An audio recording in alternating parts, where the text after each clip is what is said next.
Chapter 5. The Lord instructed Moses, "Command the Israelites to send away anyone from the camp who is afflicted with a skin disease, anyone who has a discharge, or anyone who is defiled because of a corpse.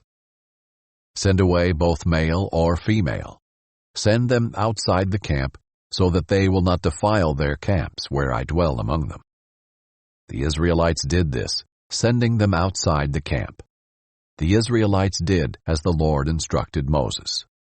The Lord spoke to Moses, "Tell the Israelites, when a man or woman commits any sin against another, that person acts unfaithfully toward the Lord and is guilty.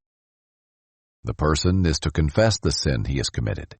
He is to pay full compensation, add a fifth of its value to it, and give it to the individual he has wronged. But if that individual has no relative to receive compensation, the compensation goes to the Lord for the priest, along with the atonement ram by which the priest will make atonement for the guilty person. Every holy contribution the Israelites present to the priest will be his.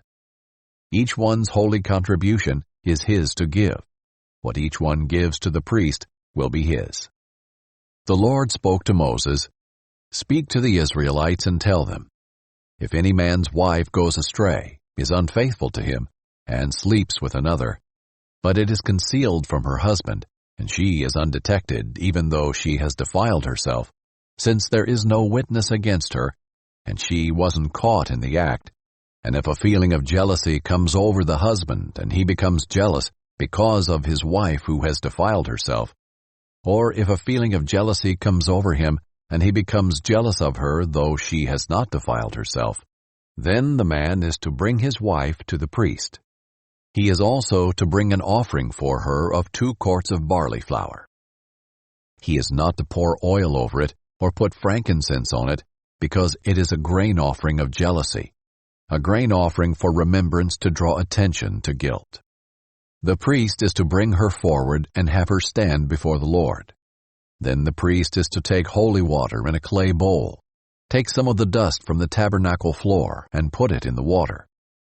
After the priest has the woman stand before the Lord, he is to let down her hair and place in her hands the grain offering for remembrance, which is the grain offering of jealousy. The priest is to hold the bitter water that brings a curse. The priest will require the woman to take an oath and will say to her, "If no man has slept with you, if you have not gone astray and become defiled while under your husband's authority, be unaffected by this bitter water that brings a curse.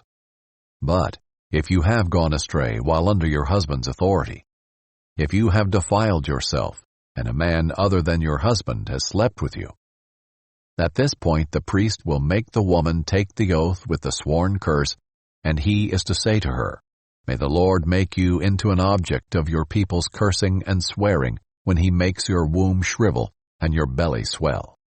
May this water that brings a curse enter your stomach, causing your belly to swell and your womb to shrivel."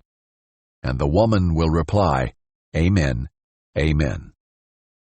Then the priest is to write these curses on a scroll and wash them off into the bitter water. He will require the woman to drink the bitter water that brings a curse, and it will enter her to cause bitter suffering. The priest is to take the grain offering of jealousy from the woman, present the offering before the Lord, and bring it to the altar. The priest is to take a handful of the grain offering as a memorial portion and burn it on the altar. Afterward, he will require the woman to drink the water. When he makes her drink the water, if she has defiled herself and been unfaithful to her husband, the water that brings a curse will enter her to cause bitter suffering. Her belly will swell and her womb will shrivel. She will become a curse among her people. But if the woman has not defiled herself and is pure, she will be unaffected and will be able to conceive children.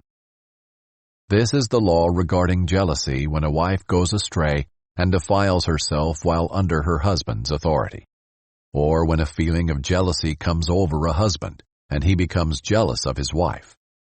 He is to have the woman stand before the Lord, and the priest will carry out all these instructions for her. The husband will be free of guilt, but that woman will bear her iniquity.